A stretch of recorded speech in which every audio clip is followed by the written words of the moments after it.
বাংলাদেশের যে গণতন্ত্রের ধ্বংস করে দেওয়া হয়েছে, নির্বাচন ব্যবস্থাকে ধ্বংস করা হয়েছে, বাংলাদেশে একটা রাজনৈতিক এবং অর্থনৈতিক সংকট সৃষ্টি করা হয়েছে। বর্তমান যে অবৈধ সরকার, যারা বিনা ম্যান্ডেটে জোর করে ক্ষমতা দখল করে আছে, তাদের বিরুদ্ধে আমরা বাংলাদেশের বিরোধী দলগুলো দীর্ঘকাল ধরে আমরা সংগ্রাম করছি, লড়াই করছি। আপনারা সবাই জানেনও যে আমরা এই জন্যে রাজনৈতিক দলগুলো, আমরা অনেক দল, প্রায় 63টা রাজনৈতিক দল আমরা যুগপৎ আন্দোলন করে আসছি। এর মধ্যে সরকার দমননীতি চরম পর্যায়ে গিয়ে একটা দামি নির্বাচন করে তারা একটা নির্বাচন করেছে, আবার তারা ক্ষমতা সেই জবরদখল করে বসে গেছে বেআইনিভাবে। আমাদের জনগণের যে আকাঙ্ক্ষা, সে আকাঙ্ক্ষাকে বাস্তবায়ন করার লক্ষ্যে আমরা জনগণের সামনে যে দফাগুলো তুলে ধরেছিলাম, বিশেষত 31 দফা, সেই সঙ্গে আন্দোলনের চূড়ান্ত পর্যায়ে এসে আমরা 1 দফা আন্দোলনের কথা বলেছিলাম। তার মধ্যে যেটা ছিল, মূল কথাটাই ছিল যে কি নিরপেক্ষ অবাধ একটা নির্বাচনের জন্য একটা নিরপেক্ষ নির্দলীয় সরকারের অধীনে, একটা নির্বাচনকারী সরকার অধীনে নির্বাচন করা। সেই লক্ষ্যে আমরা বিগত কয়েক বছর ধরেই আমরা রাজনৈতিক দলগুলোর সঙ্গে যুগপৎ আন্দোলনের ধারায় আমরা আলোচনা করছি, কথা বলছি, আন্দোলন করছি। আজকে তারই ধারাবাহিকতায় আমাদের গণ অধিকার পরিষদের সঙ্গে আলোচনা ছিল।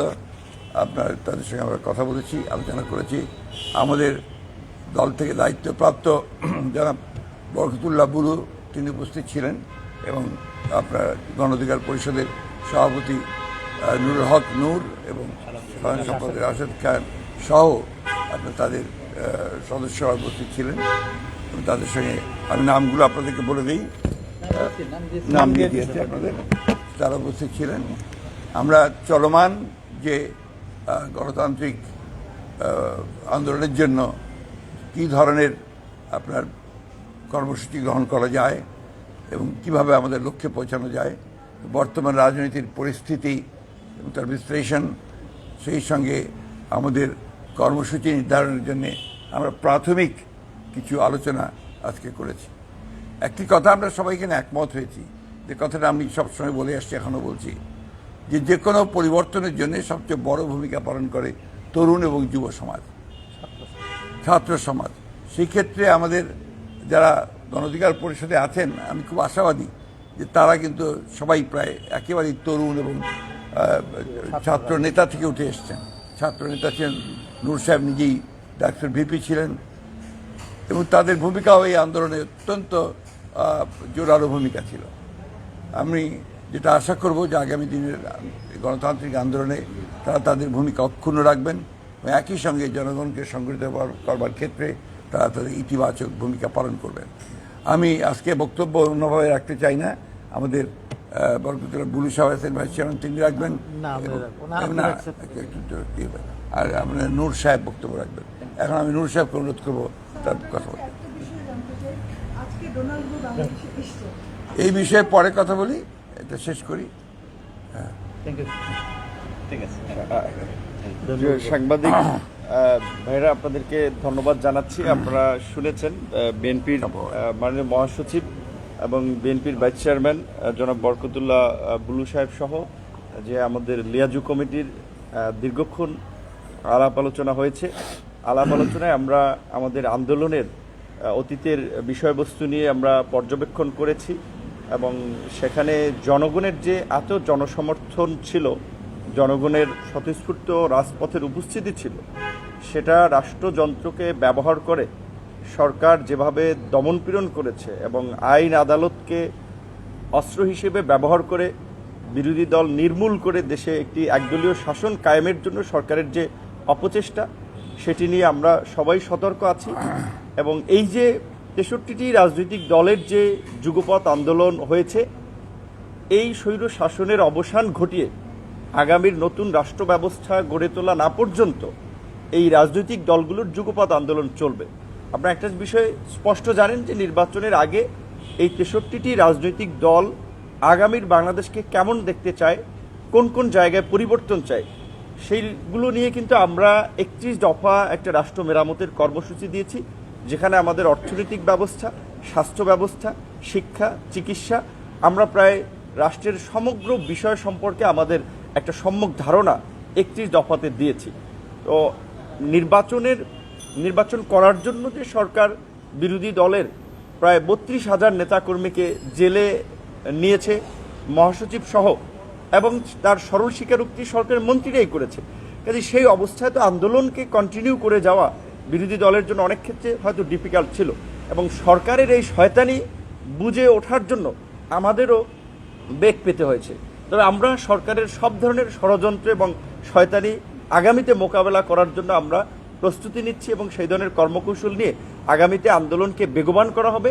এই আন্দোলনের সাথে যারা ছিলেন রাজনৈতিক দলের নেতাকর্মী থেকে জনগণ, তাদেরকে আমরা পুনরায় আবার শক্তি নিয়ে আমরা উঠে দাঁড়ানোর আহ্বান জানাবো। এবং বিশেষ করে মহাসচিব সবসময় ছাত্র, যুবক, তরুণদেরকে এগিয়ে আসার জন্য বলেন।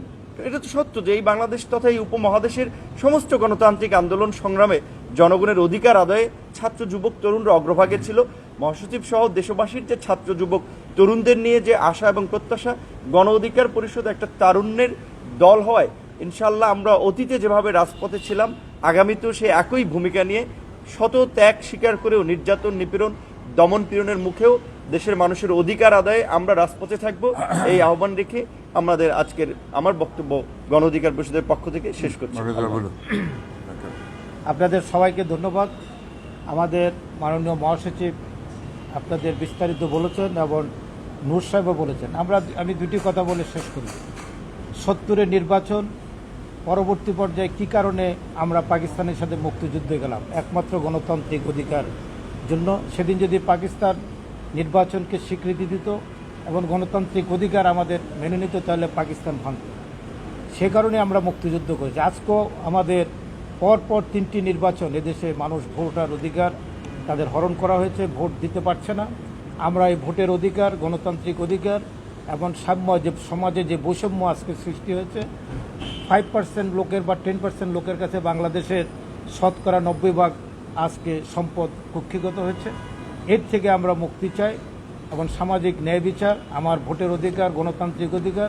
আজকে ম্যাক্সিমাম মানুষ দারিদ্র্যের সীমায় চলে যাচ্ছে। এই যে মূল্যস্ফীতি, দ্রব্যমূল্যের যে ঊর্ধ্বগতি এবং বিনা নোটিশে বিদ্যুতের দাম বাড়াচ্ছে, গ্যাসের দাম বাড়াচ্ছে, তেলের দাম বাড়াচ্ছে, এর থেকে মানুষ বাঁচতে চায়। এই জন্যই আমরা আমাদের যে এটা চলমান প্রক্রিয়া, 28 অক্টোবর আগেও আমরা এই সমস্ত রাজনৈতিক দলগুলোর সাথে 63টি রাজনৈতিক দল নিয়ে আমরা যুগপৎ আন্দোলন করেছি। আজকেও আমরা আবার একই পর্যায়ে ইনশাল্লাহ আগামী দিনে আমরা সবার সাথে আলাপ আলোচনা করে আমাদের রাজনৈতিক কর্মসূচি আমরা প্রণয়ন করব। এতে আমরা আমাদের গণতান্ত্রিক অধিকার ইনশাল্লাহ ফিরে আনতে পারবো। আপনাদের ধন্যবাদ।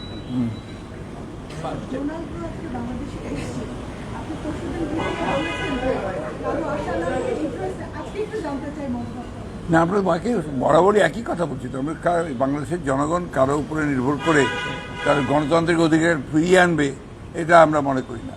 বাংলাদেশের জনগণ সবসময় তার নিজের শক্তিতে, নিজের পায়ের উপর ভর করেই 70 সালের পূর্বেও আন্দোলন করেছে, 70-এ আন্দোলন করেছে, 71-এ মুক্তিযুদ্ধ করেছে, এবং পরবর্তীকালেও আমরা যে আন্দোলন করছি এটা সম্পূর্ণ জনগণের শক্তিতেই নির্ভর করে আমরা আন্দোলন করছি গণতন্ত্রকে পুনরুদ্ধার করার জন্য। সুতরাং এই বিষয়ে আমরা খুব বেশি একটা কথা বলতে চাই না। ধন্যবাদ। আপনারা সবসময় বলে আসছে যে অর্থনৈতিক খোঁপা হয়ে গেছে, দফায় দফায় দ্রব্যের দাম বাড়ছে, বাংলাদেশ ব্যাংকে আমরা সাংবাদিক দিতে পারি না, ফলে অনেক গুজব কিন্তু ছড়াচ্ছে। আসলে দেশের অর্থনীতি কোন পর্যায়ে আছে? একেবারে ভয়াবহ পর্যায়ে। এটা খাদের কিনারায় গেছে, এটা পড়ে যাবে আর কি। ধন্যবাদ।